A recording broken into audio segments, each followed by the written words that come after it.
Good afternoon, LinkedIn friends. Welcome to the Value First 10-day series. I'm Chris Carolan, and we are exploring all of the organizational traps that kill them dead, common sense decisions, and the practical alternatives that enable natural success. Today, we're tackling the AI replacement trap with Nico Lafakis, AI implementation specialist at Harvest ROI. How you doing today, Nico? Doing well, sir. Happy to be here and very happy to be able to drive greater value and teach people how to drive greater value into AI.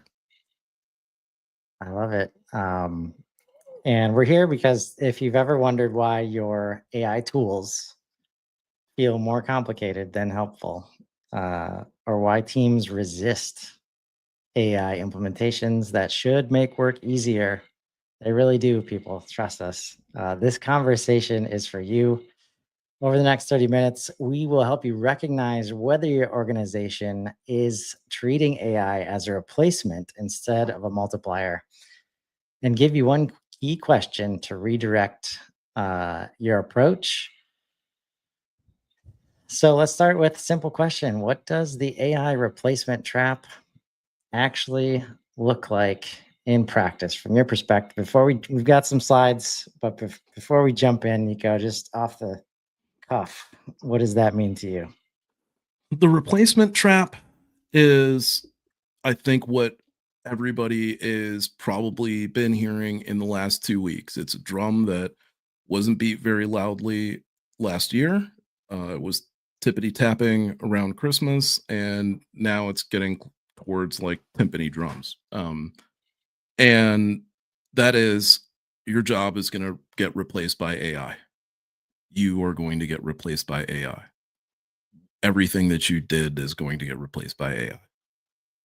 And that is only coupled with we can replace this with AI. We can do this with AI better than we do it now, right? Um, and it is like a mindset that people, it's a trap that people fall into, thinking that, oh, I have to like AI everything. And if I do, then that means business is going to be good and going to have like spend AI equals automatic value, basically. Yeah, because we see two camps largely right now, and that's either people replacing, full portions of the organization because they got access to a couple of AI agents, right, that can supposedly do all the things, or we've got probably more so organizations that are not diving in nearly as much as they should be, and both sides will be the most expensive mistake that these businesses can make because getting AI right is going to be so important moving forward. Of all the 10 traps we're going to go through in this series, far and away, the whole point of Value First is to help you transition away from industrial age thinking and into the age of AI because we're in the age of AI, right? Yep. Yeah. This isn't just, something that we toyed around with and, didn't really like kind of like threw together or something like that. This is actually something, for one, that Chris has been spending an obscene amount of time on. And for two, it's something we both very, very deeply believe in, which is that you can't just pick up these tools and throw them at the wall with an idea and expect it to come back with the most amazing thing ever and that is somehow going to be any better than what you've already been doing. It's this trap where there have been some studies that show this. It's this trap where you think that it will be creative for you and it will figure out how to apply the creativity for you. And that's where it starts creating this huge gap and this huge mistake because it always reminds me of back in the day when you'd have a whole room full of marketing people and they're talking about the new product that you're going to release and admins in that room too. And there's only one group or one person that's missing, and it's the design team or the design guys, the people that can tell you whether or not it's actually possible, right? And so there is the same that goes on with the AI issue, that this delusion that, oh, only the top brass needs to know. Nobody else needs to know. And if top brass doesn't know, then everybody can wait. Well, it's going to take way too long for that trickle down method to work. It's a new age, it's a new generation, it's a new technology. You have to approach it differently. Yeah. And they could get away with that before because everything was turned into a process and we optimized the process and we'll get better results because we're just optimizing, something that's meant to just basically go along to get along, right? Mhm. And as long as we're doing our job to put these resources in place, um, the boxes will ship and the customers will pay for the boxes.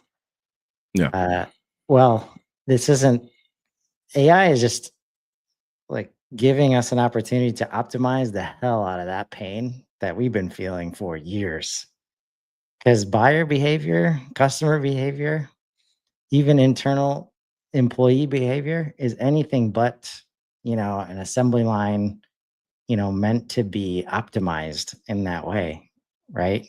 Mhm. Um, and uh, so when we think about that from an industrial perspective, we're inevitably asking these questions, right?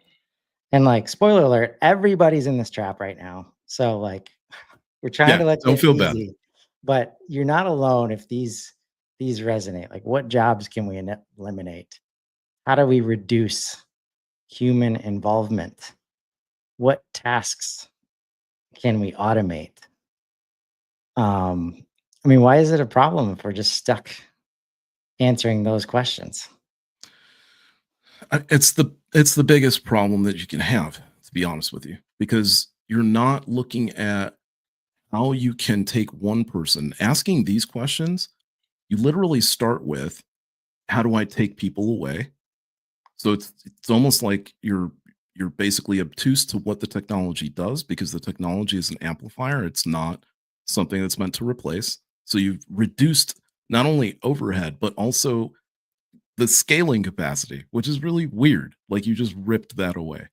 And then that couples into like the human involvement. Okay, well, if we take that out, now the checks and balances that we had in place to ensure things didn't sound too one way, or to ensure things were still on brand, or to ensure after the 504th prompt it's still coming out the way that it's supposed to.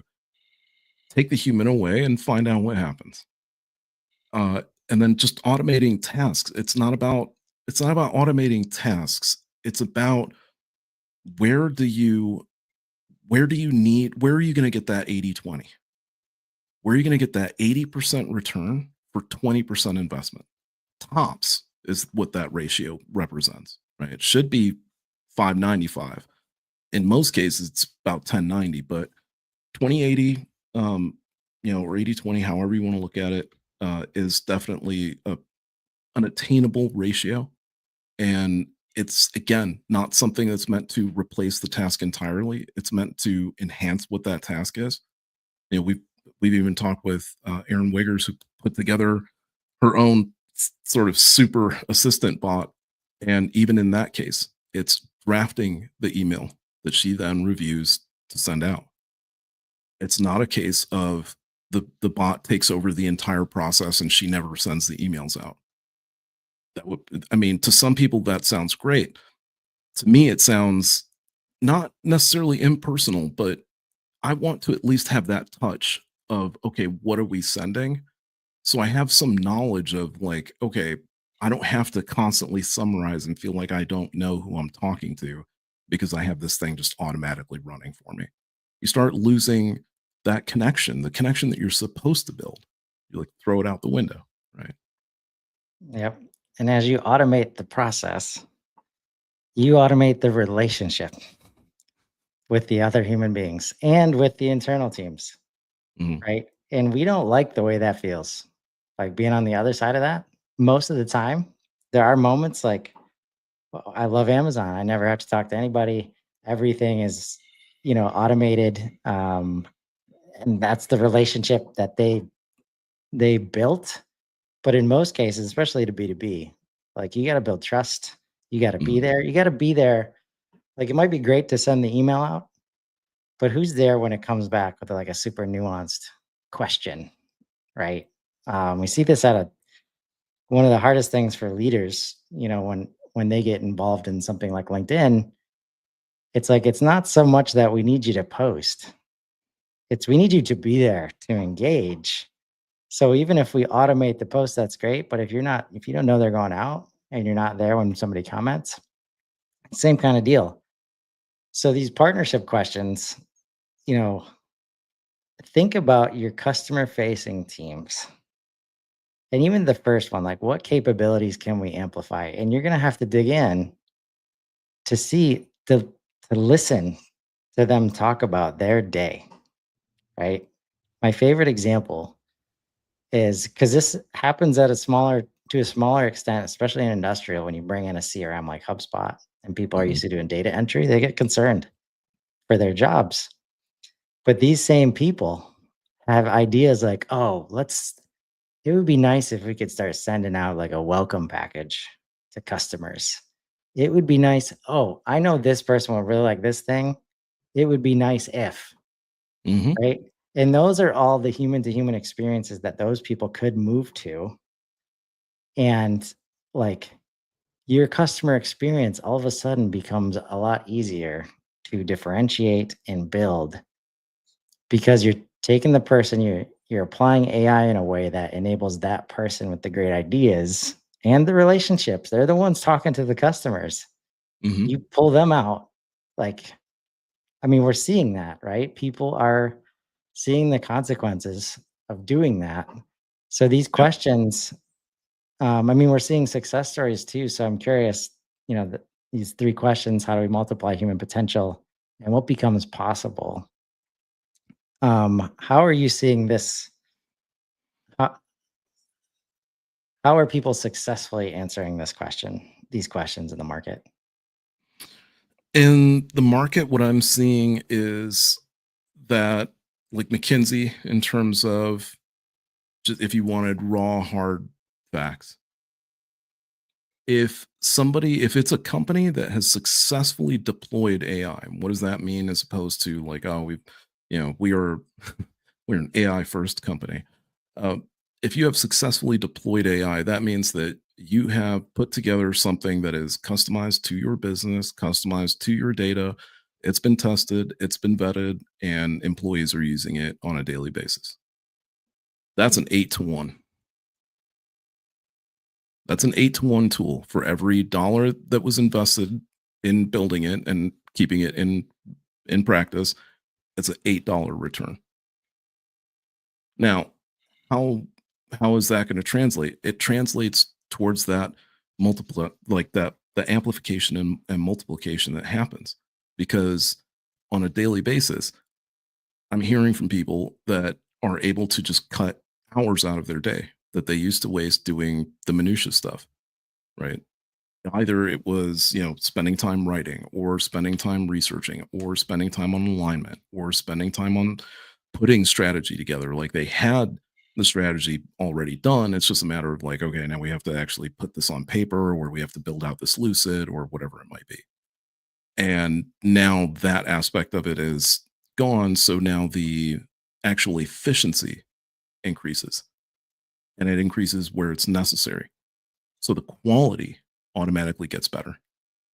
Right. This whole the idea that we've held for a long time of not being able to do things fast, cheap, and at high quality, it's the circles are actually starting to like very much overlap now. That triangle is getting way bigger, right? That's what happens when you start asking those questions of like, okay, how do I make XYZ person who is already good at this particular task? How do I make them better? You do that by asking them what's holding you back in your day to day. Okay, let's focus on eliminating that so that you can do the better thing even more, so that we can get even greater value out of what it is that you're doing. Yeah. And because we're not asking them those questions right now, uh, I mean, these should resonate with everybody, especially in SaaS. Like Mhm. people find ways to resist, right? Because they know they're not getting the whole truth. There's not a great plan behind it. And just saying optimize every other word, like, is not going to get the job done. Nope. Um, People stop speaking up. Like they sit, like they've had great ideas like that for a while, like the ones we talked about earlier, and they go, unheard, right? Mhm. Um, Meanwhile, teams that have been doing it for this way for a long time don't like, the risk, and they spend a lot of time defending all their existing, process. Um, and like we mentioned, like the customer experience, man, I think people are settling probably right now on the other side. But once people start doing this the right way, well, uh, you're not going to have a lot of time to get it right before the people that are investing in AI properly just start flocking, or just have customers starting to come their way. Mhm. Um, so company invests millions to reduce operational costs. Employees panic about job security.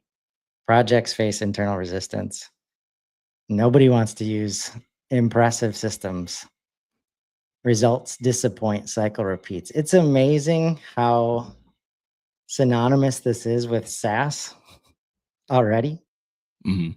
And AI just amplifies the hell out of it, Yep. right? Yeah, because change is already bad enough. And to Chris's point, if all you're going to do to follow up change is throw in the word optimization, well, you've just created this whole like office space nightmare, right? Everybody knows what it means when the Bobs come into the room. So there's no point in trying to sugarcoat it, right? But at the same time, maybe you should not use that language because it doesn't apply either, right? It's not a matter of optimization, it's a matter of amplification.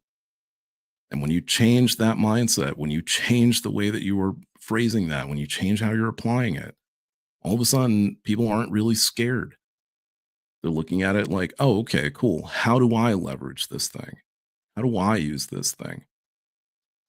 And it becomes more about helping them to increase, and one of the greatest terms that you can use when talking about this, helping them increase their quality of life, right? Which does what, like all of this stuff, it all just comes full circle. The greater quality of life your employee has, the greater output their work is, which means the greater value you're getting. And let's take a look at what that could look like. Really, and so much of this is just the nuance in the questions that you're asking from a strategic perspective. The words that you use matter so much. Um, because we're seeing AI mainstream news like every day now. Like there's no, it's going to be very hard to be like hide this, in the way that people want. There's no wait and see, Mm, right? Like if you don't address it proactively, and this should be easy. Like instead of how can we replace our customer service team, they ask, how can we give our customer service team capabilities they've never had before? So just simply asking that question, especially directly with that team, now when they hear all the bad news outside, they feel that's already a positive step in your favor as a leader of the organization to know right. that you're thinking about it differently. Because there's an unbelievable amount of anxiety that gets created just by the shortest of news stories, right? Yep. And if you're not there repositioning the conversation constantly right now, and again, this is something AI can help you with, right? You got to be there. This stuff is moving fast, and you engage them in the conversation. So maybe that's another thing. Like leaders, you don't have to go this alone. Like your team is one probably looking to protect themselves as this happens, but that's where all the ideas are on the front lines, man. Hmm. So looking at and just break it down to characteristics of and seeing this as collaborative, like collaborative partnership with AI and humans, what we're talking about, right? Right. So AI handles computational heavy lifting while humans provide judgment. That might work with the first 8 customers that kind of AI optimized, let's say, or AI transformed email sequence.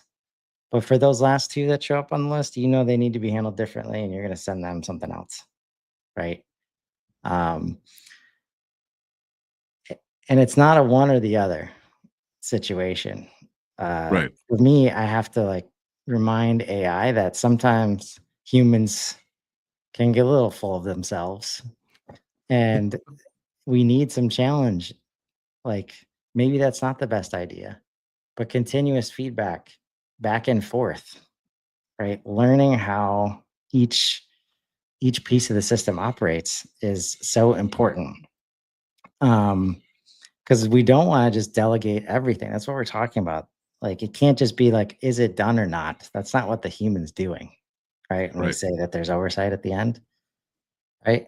Because, and this is the favorite part, like I always say, the magic happens after the first response, right? Like when you start having the conversation, new possibilities show up, and the human is in the best spot to recognize whether those are possibilities or not.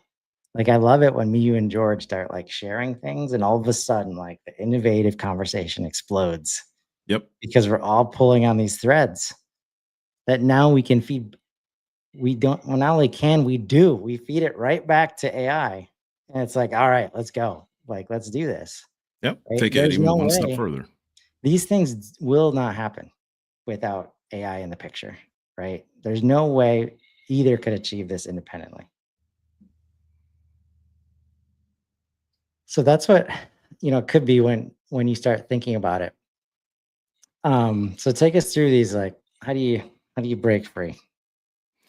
So, in order to break free, I think the first place to start, right, is what can I do with AI that I couldn't do before with just a regular staff, right? I think one of the easiest ways to visualize this is Walmart, Target. A lot of these stores didn't have pickup, didn't have delivery.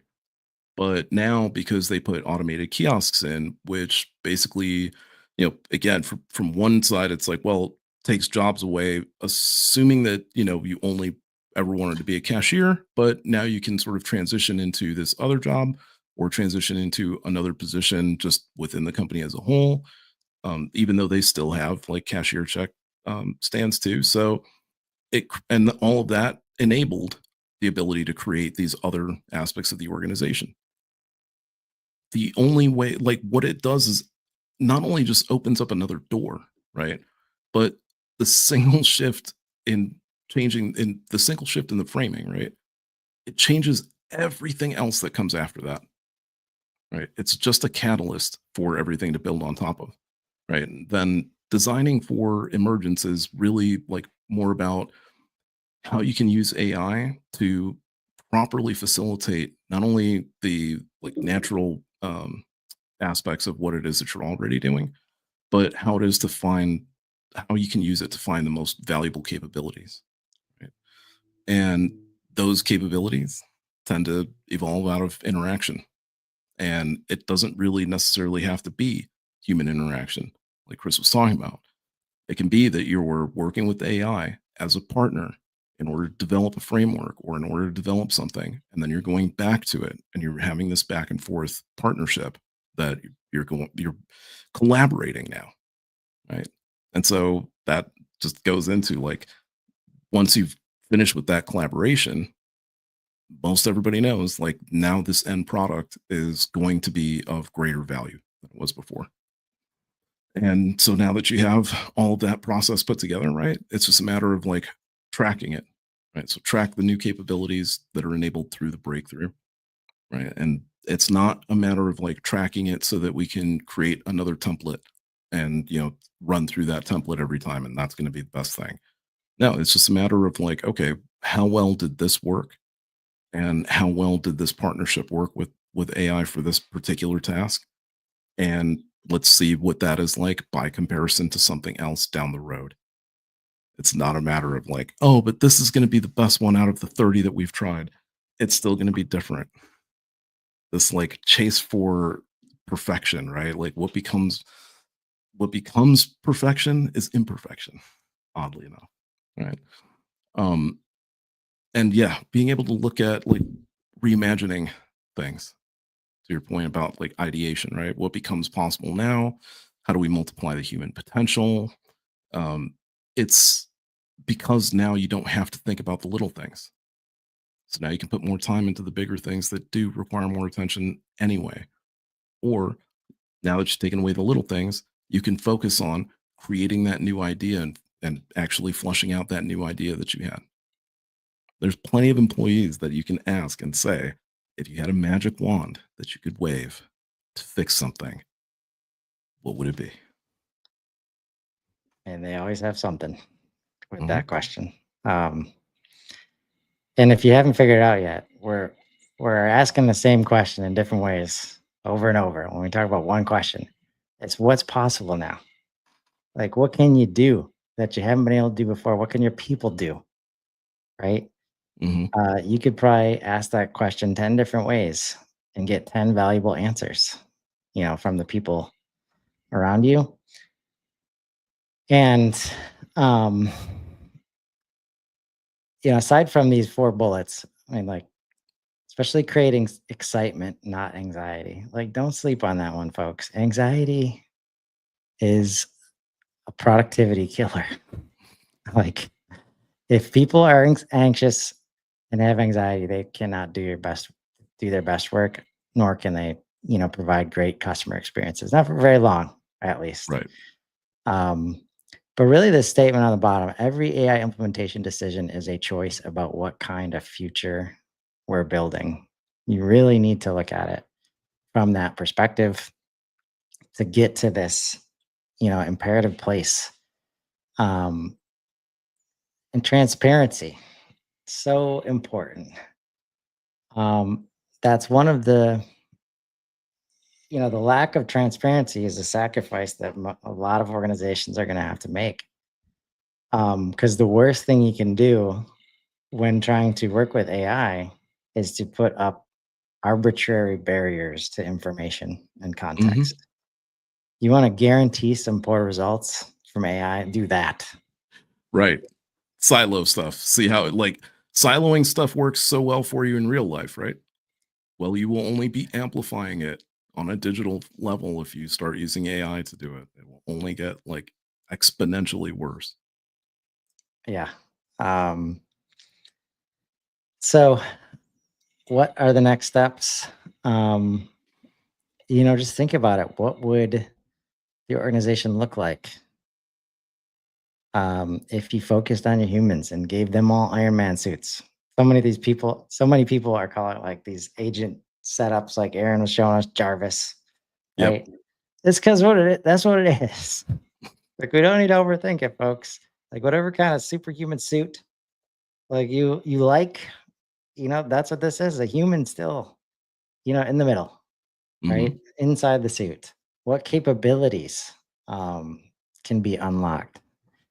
And really, like, if you're struggling with this one because you think you have a team of data entry specialists, you put them in the position to be data entry specialists. I bet they Right. have some great answers to what they could be doing that would add value to the company and add value to the customers. Mhm. Um, and then what metrics would you need to create to measure partnership? It becomes very outcome focused, less about what AI is doing, what the human's doing, right? Do we have happy customers? Are we scaling happy customers? Are we scaling revenue based on those happy customers? That doesn't have to change, but we Right. have to change a lot of the KPIs underneath. Like, did we make enough calls or emails or all that kind of stuff? That's not gonna, that's the Uh, stuff that takes you, oh, AI could do 100 emails a day, Yep. right? That's how you fall right back into the trap, is by trying to apply like hardline numbers to something that is not meant to be hardline numbers. Sorry. Like, so sorry that like you can't really a lot of people ask me the same question. Like, yeah, okay, but what's the percentage lift if I XYZ?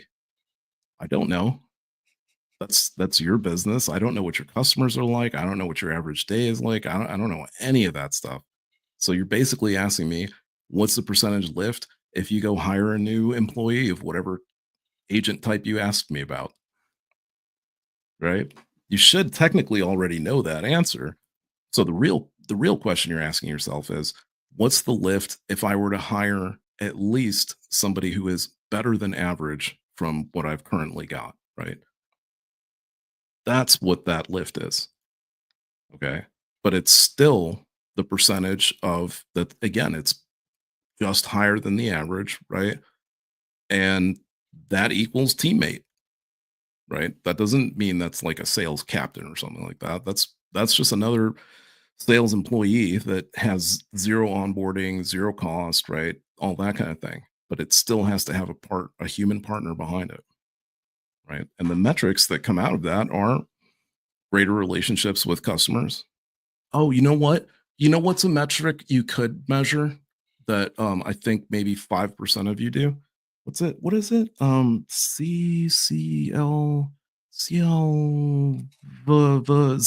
You'll be, CLV, that's what it is. Customer lifetime value. What's the customer worth over the oh, you don't care because you were going by units, weren't you?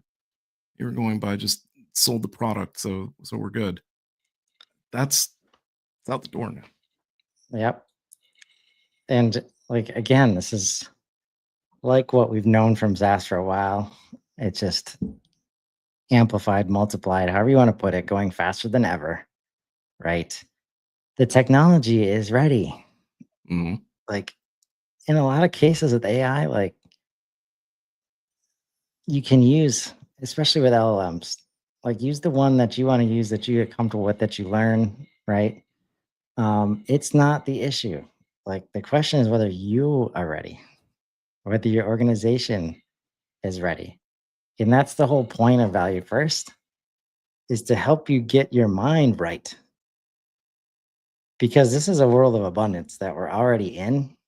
And when you can take your people that have been with you for years, that might need a little help changing and like understanding what this really means to them in a positive way. Like,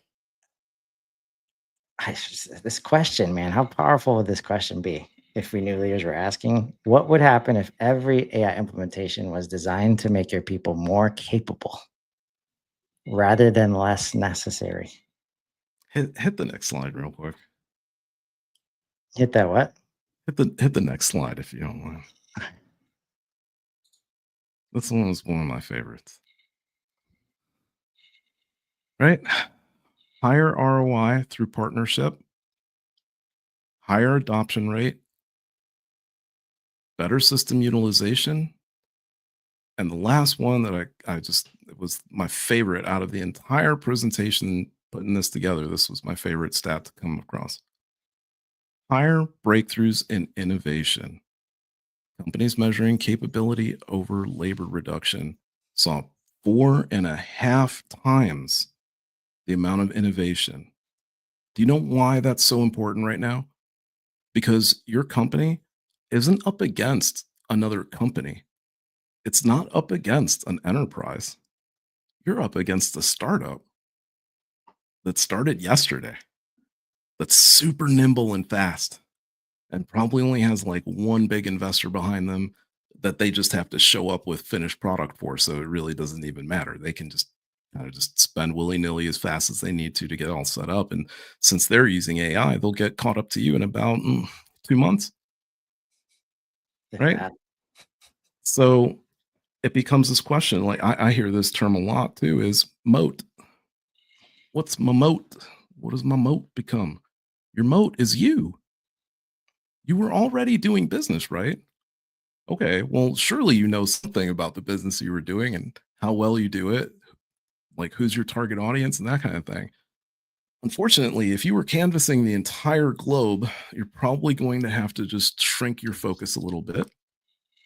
But when you do that, and when you start like narrowing your focus and you start seeing like what the future can actually look like, it's you being able to own nearly 100% of the pie that you're after instead of just 20%, of the overall, and maybe that's enough, right? That's where the whole like, oh, we have to have retention. Retention comes from you spreading yourself thin. It doesn't come from you owning that vertical. It doesn't come from you owning that space. You own the space, you don't have to worry about anything. Almost everything is referral, right? That's how you know if you're making the shift. If your referral starts to increase, you want to like that's what we're talking about. Customer lifetime value. It's all these metrics. It's all the metrics you don't care about currently. Those are the ones that are going to matter very quickly. So if your business becomes more turnaround, right? It's more people just coming back to you constantly, more people just want to stay with you long term. They don't even want to break up with you. That's awesome because that's what a relationship is. You shouldn't be breaking up with people all the time. It should be all long-term relationships, right? Yeah, that's the thing. Long-term relationships, folks. Like, and that comes from your humans right Mhm. now. It might not always, but in the future or right now, like that's who holds the trust in the relationships. And that's why you just take a minute to lean on your customer facing teams. Like that is the moat. And this is different from this is why we start with AI and not humans. Like Mhm. humans is tomorrow, with of course George B. Thomas. Um, but we've heard that for a long time. The difference is our people, right? It actually is now when you use them effectively, right? To leverage their expertise and relationships. Those two things combined. People that know their markets inside and out because they are of the market. They're from the market. They participate every day with customers on social media in all these spaces. AI can look like it's doing that for you. Like GPT puts a mad research report together about how people talk about companies on LinkedIn and all that stuff, but it's still not there to engage the person who raised their hand about the question and answers it in the nuanced way that only your people can Yep. and your business can then back it up, right? Or what we know is super valuable right now that AI is not there yet is the I don't knows. Is the, oh, yeah, maybe we're not the best fit for you, right? Who's going to be there to say, okay, yeah, maybe you shouldn't go down this path where we're using all these, even if it's AI resources, it's resources, right? We put the people in the places where their expertise shines and they build trusting relationships, right? There's so much space for that now. Like you have all of the tools in the world to do that. It's about getting your mind right now. And this has been great, man. Yep. Um, we're gonna continue beating this drum, counter to like the job loss drum that's Mhm. deafening right now because this is real. I mean, both sides are real. Let's just be clear. Yeah. Like most massive shifts in the market, um, there's gonna be job loss, but it's transformational, Mhm. and you don't have to be the company that participates in the loss. You can be the company that participates in the transformation, in the innovation, right? 100%. Um, and we're here to help you take it to that level. That's why it's what value first is all about. because it really is about moving away from that mindset of just optimize and this is the way it's always worked. So we know if we just do more of that, we do a little bit better here, a little bit better there. Like that's not where we're at right now with this. Nico, this has been fun, man. Super valuable. Always is. I'll say that. So for anybody watching, listening, if you recognize these patterns in your AI implementations, if you're seeing complexity instead of capability, resistance instead of adoption, you're not alone. And there is a better path forward. The key insight, imagine if your organization could make this statement with confidence. We use AI to enhance human capability, not substitute for it. We deploy AI to recognize patterns, not enforce processes. We build AI that connects people rather than separating them. If you're saying that at the end of this year, you guys, you're in a good place. So, your one action step, ask this question about your next AI decision. Will this make our people more capable or will it make them more dependent? That simple filter can redirect your entire AI strategy from replacement to partnership. Thanks for joining us. Everyone, tomorrow we're exploring the leads trap with George B. Thomas, how treating humans like database objects kills authentic relationships. Until then, keep questioning the systems that fight against common sense. And we'll see you next time. Thanks, Nico. Have a good one. Thanks, Chris.